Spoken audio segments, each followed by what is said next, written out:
Assalamualaikum warahmatullahi wabarakatuh. Salam bahagia selalu buat sahabat channel Misteri Goib. Mari kita simak dan mulai ceritanya. Di sebuah desa terpencil yang dikelilingi hutan lebat, terdapat sebuah rumah tua yang telah lama terlupakan. Konon, rumah tersebut dihuni oleh seorang wanita tua bernama Nenek Sukma, yang dikenal karena kemampuannya dalam ilmu hitam. Namun, setelah kematian misteriusnya beberapa tahun lalu, rumah itu ditinggalkan dan menjadi bahan pembicaraan angker di kalangan penduduk desa. Pada suatu malam, sekelompok remaja yang penasaran memutuskan untuk mengunjungi rumah tersebut. Mereka terdiri dari Andi, Dira, Tika, dan Rian, yang sudah lama mendengar tentang kisah menyeramkan yang beredar di sekitar rumah itu. Mereka ingin membuktikan bahwa cerita-cerita itu hanyalah mitos belaka. Dengan membawa senter dan kamera, mereka memasuki gerbang rumah tua yang terkunci. Udara malam terasa dingin, dan suara jangkrik serta hembusan angin menambah kesan mistis. Di depan pintu utama yang sudah reot, mereka berhenti sejenak. Tika merasa ragu, namun Dira meyakinkannya untuk tetap melangkah. "Jangan khawatir, kita cuma lihat-lihat. Kalau nggak ada apa-apa, kita pulang," kata Dira sambil tersenyum penuh percaya diri. Mereka membuka pintu dan melangkah masuk. Begitu kaki mereka menginjak lantai rumah itu, suasana terasa berubah. Bau apek dan lembab menyeruak ke hidung. Di dalam, hanya ada kegelapan yang tebal, meski beberapa celah jendela memungkinkan sedikit cahaya bulan masuk. Andi membuka senter dan menerangi sekelilingnya.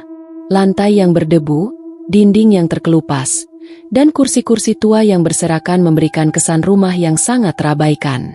Tika menggigil, merasa ada yang tidak beres dengan tempat ini.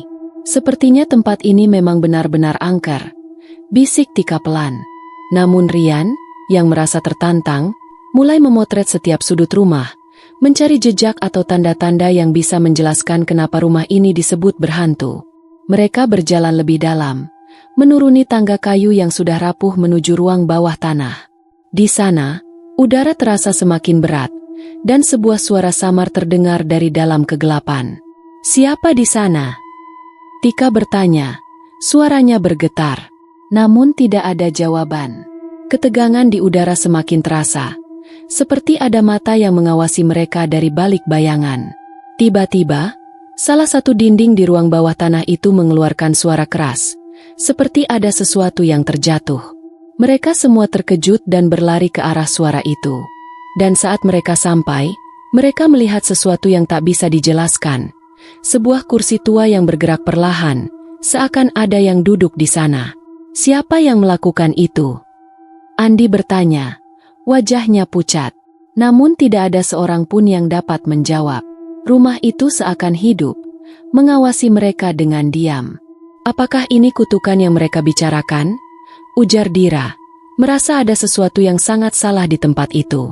Kecemasan semakin meliputi mereka, namun rasa penasaran tidak bisa dibendung. Rian, yang dari tadi diam, berusaha tenang dan berkata, "Mungkin kita hanya ketakutan. Ini pasti ada penjelasannya." Meski suaranya terdengar ragu, dia terus melangkah mendekati kursi yang bergerak tadi.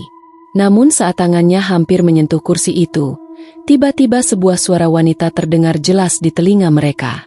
"Jangan sentuh itu." Suara itu seperti bisikan angin, namun terasa sangat nyata. Mereka semua terdiam, wajah mereka pucat. Tak ada satupun di antara mereka yang mengucapkan sepatah kata pun. Suara itu bukan berasal dari siapapun di sekitar mereka. Tika yang berada paling dekat dengan Rian, memandangnya dengan ketakutan. "Siapa yang bicara tadi?" tanyanya dengan suara parau. Andi menggenggam senter semakin erat. Itu suara dari dalam rumah ini," kata Andi pelan. Tiba-tiba, sebuah suara ketukan terdengar keras dari arah langit-langit, seakan ada yang mengetuk dari atas. Mereka semua menoleh ke atas, namun hanya melihat kegelapan yang mencekam. Tika yang tak tahan lagi, berlari menuju pintu, ingin keluar dari rumah itu. Namun, pintu utama yang tadi terbuka, sekarang tertutup rapat seolah ada sesuatu yang menghalangi. "Kenapa pintunya tertutup?" Dira mencoba mendorong pintu, tetapi tidak bisa. Ada yang aneh dengan rumah ini. Ketika mereka berbalik, mereka melihat sesuatu yang lebih menakutkan lagi. Di salah satu dinding yang semula kosong, kini muncul tulisan yang tampak tergores kasar, seperti ada sesuatu yang menulis dengan kuku panjang. Tulisan itu terbaca jelas di bawah sinar senter. Jangan mencari. Ini adalah kutukan yang tak berakhir. Tika menjerit, hampir terjatuh, sementara yang lainnya terdiam memandangi tulisan itu. Suasana semakin mencekam. Tak ada yang berani bergerak. Ada rasa tak terucapkan bahwa mereka tidak sendirian di rumah itu. Ini bukan hal biasa, kata Rian, berusaha menenangkan diri. Kita harus pergi sekarang juga. Namun sebelum mereka sempat bergerak, langit-langit kembali bergetar hebat, membuat debu dan serpihan kayu berjatuhan. Mereka berlari menuju pintu, berusaha membukanya dengan kekuatan penuh, namun tetap tidak berhasil. Sesaat kemudian, suara gemuruh yang lebih keras menggema di seluruh rumah, seperti ada sesuatu yang besar bergerak di dalam dinding rumah itu. Setiap dinding bergetar, dan suara berdesis yang aneh datang dari dalam tanah. Dengan panik, mereka berbalik ke dalam rumah, mencari jalan keluar lain. Mereka menemukan sebuah pintu kayu tua yang tertutup rapat, tetapi terkunci dengan gembok besar. Rian mencoba menggunakan senter untuk memeriksa, namun tiba-tiba pintu itu terbuka perlahan dengan sendirinya. Dengan hati berdebar, mereka masuk ke ruangan baru itu. Ruangan itu gelap gulita, namun ada sesuatu yang berbeda. Di sudut ruangan, sebuah meja tua terletak dengan benda-benda aneh yang terhampar di atasnya. Kertas-kertas tua, lilin yang hampir habis, dan sebuah buku tebal yang terbuka di tengah meja. Di halaman pertama buku itu tertulis dengan huruf besar, "Kutukan ini tidak akan berakhir. Siapapun yang memasuki rumah ini akan terperangkap selama-lamanya." Mereka semua terdiam, tak mampu berkata-kata. Seseorang, sesuatu, telah menuliskan nasib mereka di dalam buku itu. Tika hampir menangis. "Kita harus keluar dari sini sekarang," serunya. Namun, tiba-tiba buku itu bergemetar, dan halaman-halamannya terbalik dengan sendirinya. Sesuatu yang mengerikan tengah menunggu mereka di dalam rumah itu. Kegelapan semakin mencekam saat buku itu berhenti bergerak. Namun, ketegangan yang melingkupi mereka belum berakhir. Tiba-tiba, mereka mendengar suara langkah kaki di balik dinding yang tebal, seperti ada sesuatu yang bergerak mendekat. Langkah itu semakin jelas, semakin berat, seolah ada makhluk besar yang datang menghampiri mereka. "Apakah kalian dengar itu?" tanya Andi dengan suara gemetar. Matanya berkeliling mencari sumber suara. Dira, yang tampak semakin cemas, berusaha meraih pintu yang baru mereka buka. Namun pintu itu kini terasa sangat berat, seperti ada sesuatu yang menahannya dari luar. Dengan gemetar, Dira memaksa pintu itu terbuka, dan mereka semua keluar dari ruangan yang kini terasa semakin sesak. Namun, begitu mereka melangkah ke koridor gelap, mereka melihat sosok bayangan yang bergerak di ujung lorong. Bayangan itu tampak samar dan terdistorsi, seperti terbuat dari kabut tebal. Tika hampir berteriak, namun Rian menyuruh mereka diam. "SSSSTTT. Jangan buat suara. Kalau kita bergerak pelan, mungkin kita bisa keluar," bisik Rian dengan wajah tegang. Mereka terus berjalan perlahan. Hati mereka berdebar keras. Suara langkah kaki itu terdengar semakin dekat, seolah mengikuti setiap gerakan mereka. Tika memegang tangan Rian dengan erat, dan Andi menuntun mereka dengan senter, berusaha mencari jalan keluar. Namun, setiap langkah mereka semakin terasa berat. Udara di dalam rumah menjadi semakin pengap, seperti ada sesuatu yang menekan dada mereka. Sekonyong-konyong, suara bisikan terdengar kembali, kali ini lebih keras dan jelas. "Kalian takkan bisa keluar, ini rumahku, dan kalian milikku sekarang." Tika menjerit pelan, namun suaranya tenggelam dalam bisikan itu. Mereka terhenti di sebuah ruangan yang ternyata adalah ruang besar yang penuh dengan cermin tua yang telah berdebu. Setiap cermin memantulkan wajah mereka, namun ada sesuatu yang aneh dengan refleksi mereka. Mereka tidak melihat diri mereka yang sebenarnya. Wajah mereka terdistorsi, penuh dengan kesan kebingungan, ketakutan, bahkan kemarahan. Kenapa? Kenapa wajah kita nggak sama? Tanya Dira dengan nada bingung, sambil menyentuh kaca cermin yang terasa dingin dan berlendir. Tiba-tiba, bayangan di salah satu cermin bergerak. Bayangan itu tertawa. Namun tawa itu tidak berasal dari mereka. Sosok yang tercermin itu tampak seperti seorang wanita tua, dengan mata kosong yang menyala merah. Kalian sudah terperangkap dalam kutukan ini, bisik sosok itu dengan suara serak, seperti terlahir dari kedalaman kegelapan. Keringat dingin mengucur deras di dahi mereka, dan sebelum mereka bisa bergerak, cermin di sekeliling mereka mulai bergetar hebat. Langit-langit rumah berderak, seolah seluruh rumah itu ikut merespon kehadiran mereka. Sosok wanita tua itu muncul lebih jelas dalam cermin. Wajahnya membelalak dan bibirnya mengerucut dalam senyuman penuh dendam. Setiap orang yang datang ke sini akan menjadi bagian dari kutukan. Tak ada yang bisa keluar.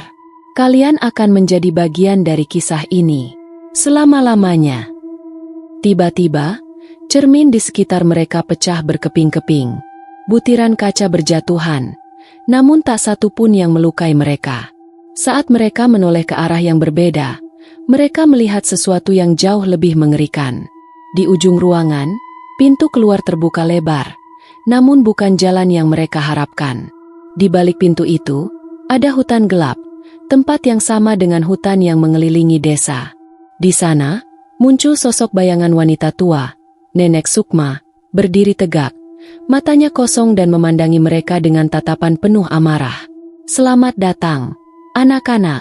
Kalian tidak akan pernah bisa pergi," ucapnya dengan suara pelan namun menggetarkan hati. Dengan ketakutan yang melumpuhkan, mereka semua melangkah mundur. Namun, langkah mereka terasa semakin berat. Tubuh mereka seperti tertarik ke dalam kegelapan.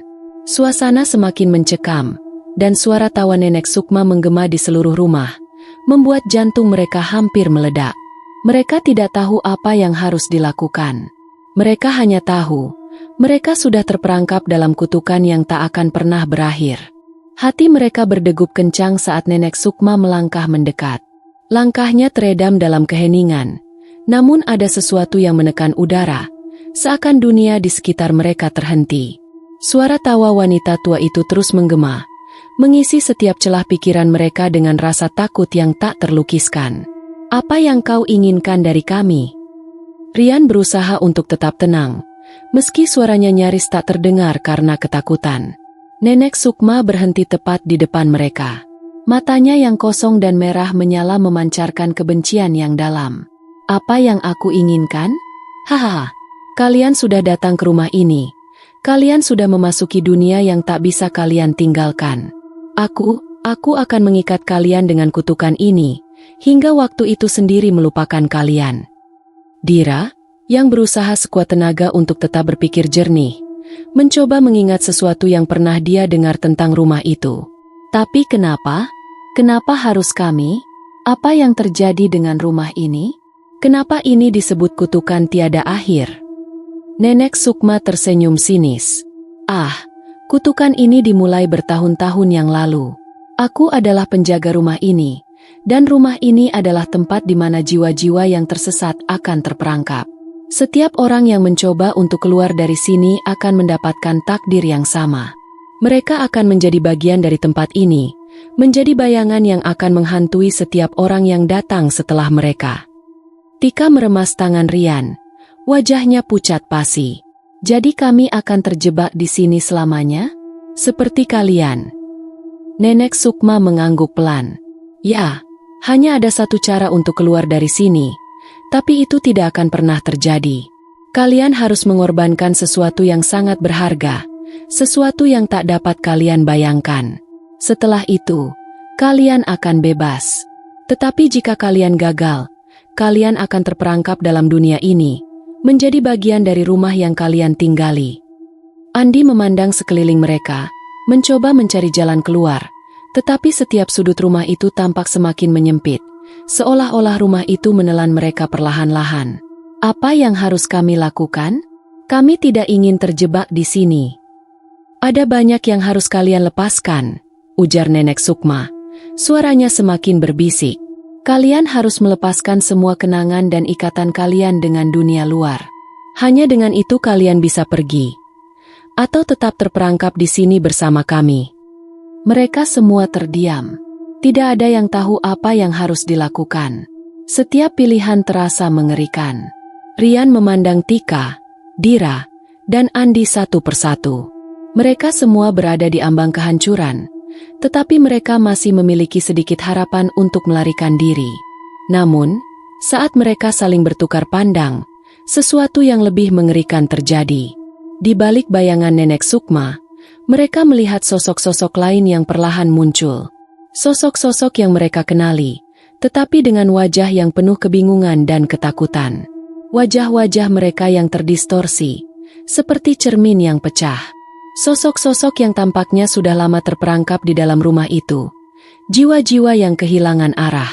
Tika menjerit dan mundur, tetapi tubuhnya seperti terikat oleh kekuatan tak terlihat, membuatnya tak bisa bergerak. Dira dan Andi mencoba berlari, namun setiap langkah terasa lebih berat, seolah-olah ada tangan tak kasat mata yang menarik mereka kembali ke tengah ruangan. Nenek Sukma melangkah maju, menatap mereka dengan tatapan yang begitu dalam. Kalian akan memilih, cepat atau lambat. Tak ada yang bisa melarikan diri dari kutukan ini. Kalian akan menjadi bagian dari rumah ini. Kalian akan tinggal bersama kami, di sini, selamanya. Panik melanda mereka. Mereka menyadari bahwa pilihan yang mereka hadapi adalah antara menyerah pada kutukan ini atau mengorbankan sesuatu yang mereka cintai untuk bisa keluar. Suatu pengorbanan yang mungkin tidak akan mereka sanggupi. Ketika mereka hampir menyerah, tiba-tiba, suara gemuruh besar terdengar dari dalam dinding, dan seluruh rumah bergetar hebat. Lantai di bawah kaki mereka mulai retak, dan dinding-dinding mulai runtuh. Sosok-sosok yang telah terperangkap itu tampak semakin gelap dan kabur, seolah terhisap kembali ke dalam bayangan yang lebih dalam. Nenek Sukma berteriak, "Kalian tak bisa pergi, kalian adalah milikku." Namun, pada saat itulah, sebuah cahaya terang muncul dari arah luar rumah, menerobos kegelapan dan menembus ruang bawah tanah itu. Cahaya itu semakin kuat, semakin terang, hingga membakar bayangan dan mengguncang rumah. Dalam sekejap, Nenek Sukma dan semua bayangannya hilang, terhisap ke dalam kekosongan. Mereka tidak bisa lagi melihat sosok-sosok mengerikan itu. Rumah itu, yang dulu mencekam, kini hening, tanpa suara, tanpa gerakan. Tika, Dira, Rian, dan Andi akhirnya terjatuh ke tanah, terengah-engah, hampir tak percaya. Mereka merasa seolah baru saja dibebaskan dari sesuatu yang mengikat mereka. Namun, mereka tahu, sebuah kutukan tiada akhir bukan hanya mengikat tubuh mereka, tetapi juga jiwa mereka. Meski mereka bisa pergi, mereka tidak akan pernah benar-benar bebas. Mereka sudah menjadi bagian dari rumah itu. Dan kutukan itu akan terus mengikuti mereka selamanya.